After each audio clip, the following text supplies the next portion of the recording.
And here we go, everyone. Welcome to this week's episode of Bullets and Karate. And this week we're doing College Kickboxers.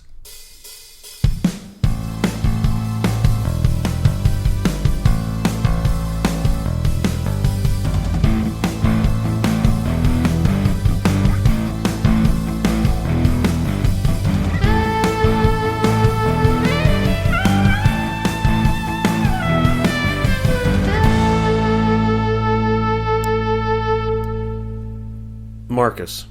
Yo. This is a special movie. You and I had never seen this movie before this, had we? No, never. We were in a fortunate situation where we got to watch it together, which we don't get to do often. Yeah, you're back in town, back up from Georgia for a little bit. It's been nice. And we thought, what movie should we do? And we kicked around a bunch of ideas, and we landed on College Kickboxers. I don't know how we got there, Adam. I don't either. I think we saw it, like, I may have stumbled across it on YouTube once. I know we saw it, but even before we started this, like kind of when we were kicking around the idea for this that we saw it, I believe, is when we first initiated the thought. And then I think just going back to the kick, kind of me never seeing Boondock Saints, but now a movie that both of us hadn't seen to a prime time of straight to video like this was. 91. Yeah. It was a big moment, and we watched this movie, and it starts as any straight to VHS action movie starts, pretty much. Right. College kid. I guess he's misunderstood. I don't know. He's just. I don't even know his backstory. Yeah, no one does. He just sort of, you open up and he's driving, and I bring this up because it starts off very normal. There's some displays of martial arts early on, and then Marcus and I were eating sandwiches, and the introduction of the villain is so harsh and unexpected because the college kickboxers are out practicing their moves on each other, and here comes the bullies dressed in all leather. You think, oh, it's the typical 90s, 80s, like, oh, sure, we're going to be bad dudes on campus. Somehow they're still in college. But, yeah, they're still in college. They all look 40. They're all in leather. It's probably 90 degrees. Yeah, because everyone's in. The two college kickboxers are in their Zubaz. Right, we're in California. Yeah. And very quickly, we get introduced to the villain in such an unnecessary way to where he just comes in hard with the N-word. Ooh. It is a memorable entrance. It is but at the same time, yeah, it was taken aback now, like, I wonder what, like, immediately when I saw that, I was wondering what would younger me have thought when that happened, you know? I thought that too. I wonder if that, I mean, I would know that I would be like, oh, that's a bad guy. Right. But I don't think I would have, because now I watch it and I thought it's completely irrelevant to anything else that happens. Right. There's no reason this guy couldn't just be an asshole. Sure. And they don't do enough or deal with enough of the racism in the group to make it seem like you care. We're not talking like a tortured soul like Edward Norton, American History X, like this deep, complex character debating issues in intelligent ways that are hopefully trying to sway you to where you don't agree with him, but you understand him a little bit. We don't get this guy. No. It's like they Googled racial slurs, and then this guy goes down the list and he never repeats one, and he uses like 12 in the whole movie. So, like, as a kid, I'd be like, yeah, this guy deserves to get his ass kicked. Right. But as an adult, I'm like, this is unnecessary. It is. And he's a wimp at that, too. He's not even good. All the time. I mean, and we'll go into it more, but yeah, it was just like that entrance, you know, it did make me think about, like, what would younger me have thought, and I think I discussed this with my wife, too, later on, like, yesterday and today. It was like, I really don't think I would have, and unfortunately I'm saying this not out of ignorance, but just knowing where I was raised and, you know, in that time in West Texas, that it wouldn't have been, like you said, I would have known it was the bad guy, but I wouldn't have thought, like, oh my God, he said, like, it would have just slid right over my head probably, or gone right over my head in a way. Yeah, you would have been like, oh. So just so you know, they're part of a gang called the White Tigers, and I believe they're called the White Tigers for a reason. Sure, yeah. And they are no one's skinhead, no one's KKK, anything like that, but they are a racist karate group. Right, they are a racist karate group. These are the facts. Yeah, these are the facts. This is if they had a flyer, that's what it would say. Tired of multi-racial karate classes? Come to us. Come to us. Are we practicing an art form that was started by Asian Americans, pretty much, or self-defense in any way? And we are, but we're right next to the Dollar General. We are. We got a corner store. Yeah. They play on it so much, but give it no other things except the fact that he is racist. It was completely unnecessary. He was obviously a bad guy. No other bully. He was a classic bully. He could have just beat up, like, what are you doing here, you idiot? Get out of here. I'll beat your ass. And I would have been fine with it. But it's jarring.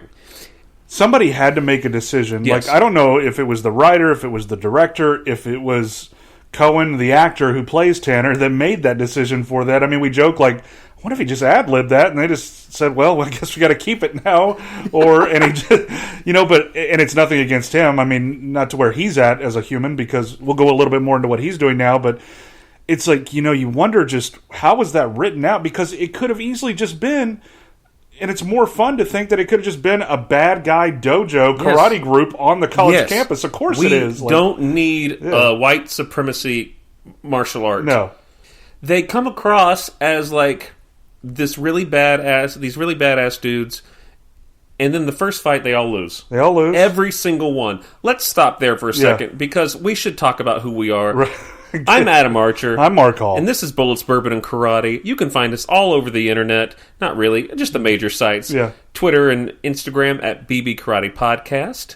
And that's our Gmail as well, bbkaratepodcast@gmail.com. And you can find us on Facebook as well at Bullets, Bourbon, and Karate. So that was a long intro to the movie. But it's just a wild movie. I recommend everyone watch it. Yeah. I'm talking like this podcast is over. We're just getting started, but it was a wild ride, and it caused me and Marcus to spit our Mariano sandwiches out. It did. Because it was the least thing you expected, because everything up to this point is just traditional 90s karate. Right. It was like, oh, this is going to be fun. And then all of a sudden, boom. Yeah. Oh, and then within 30 seconds, he drops it again. You didn't hear me the first time? Well, let me repeat it. And it was written by Teresa Wu, who had written a few other major martial arts films over in China. So I don't know, like, it seems like such an easy crutch to give a villain. Like, we'll just make him racist. Right. And I mean, like, if you are going to make him racist, then it doesn't have to be like in the throes, like you mentioned, of American History X, but you don't need that art housey of a movie for this, but at least show where is that rage coming from. Like a backstory with this guy or something like that.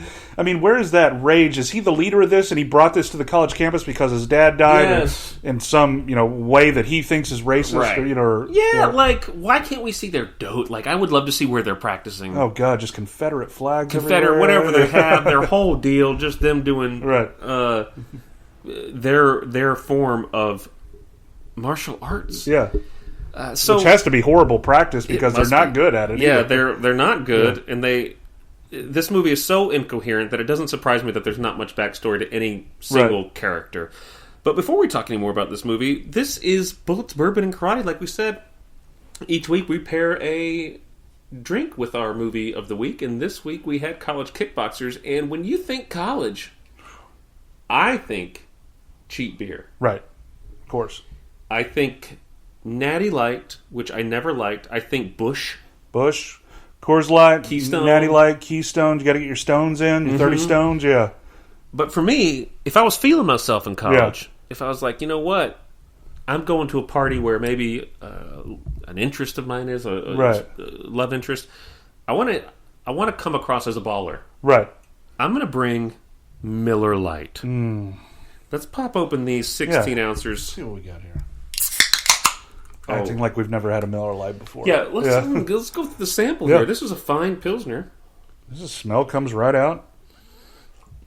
That smell, I don't know if I could really do a smell, like a blind smell test and capture, like name each beer that I'm smelling without, but it really does. This smell is college. This smell is college for me, and I wouldn't say as much college, but it's definitely I am immediately transported back to my garage. My dad's in there working or something, mowing the yard afterwards. My dad, my granddad are hanging out or something like that. That's the smell that it brings me to. Miller Lite is below Coors Light to me, but not much. But I remember watching movies as a kid, and these adults would reach for these beers in the movies, and they just want the beer so much, and you're like, ugh. Yeah. Now, my God, there's nothing better. No, there isn't. Yeah, and I think I've touched on that before, too. It's like I'd see my dad doing yard work in a day, be sweating, and oh, don't you want water? No, I want a beer. And how could you want a beer?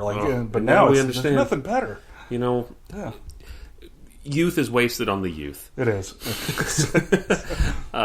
So we were drinking Miller Lite because while no one really drinks in this movie, it is set in college, kind of. It's not I guess it is part of this movie's all over the place. We do get one drink with the wine in the hot tub. And I think that's all we get, though. There is a love scene in this movie, and it is very 80s love scene. And every single moment of this movie is, other than fight scenes, which are pretty good. Yeah. Every other moment of this movie is very uncomfortable. It is. And awkward to watch. Yeah. So, this movie, released in 91, we found different things that say December or January. We're sort of treating it as just the bridge between the two. Sure. But I'll be damned, if you wouldn't know it, you would think this movie's 84. So, yeah, we watched the movie. We started originally watching it on YouTube. So check it out. They have the full version on YouTube. You can go there. And I think it's under...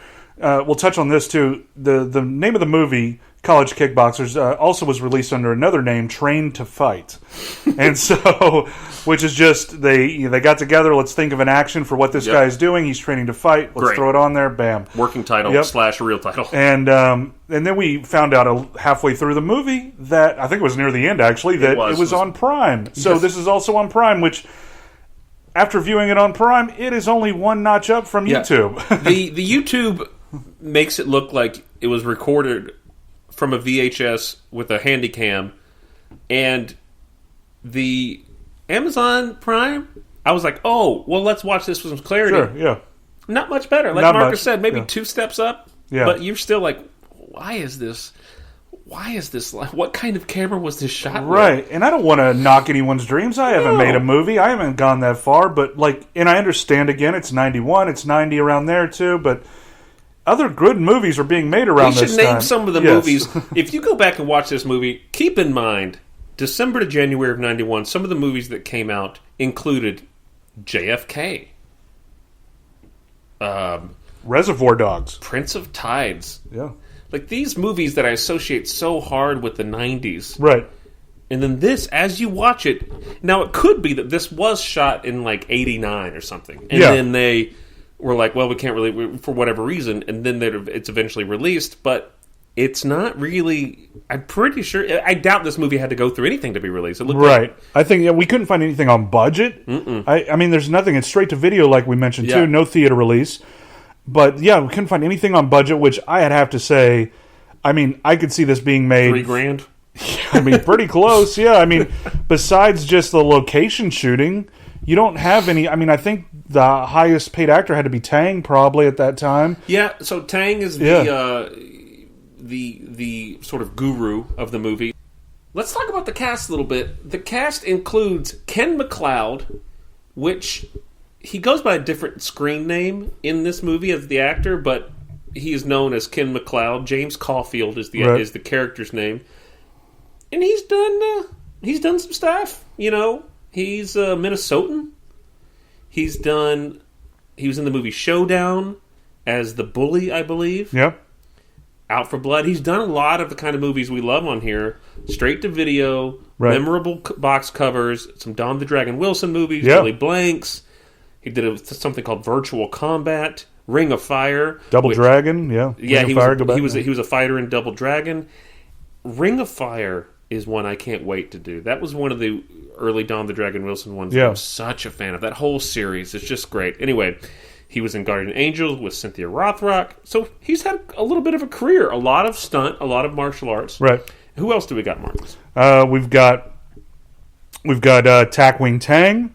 Like we mentioned, the star of the movie. Yeah. Definitely. I mean, anytime this guy's on screen, just the built and physicality of him when you first look at him, he is a perfectly portrayed Cook to where yes. I didn't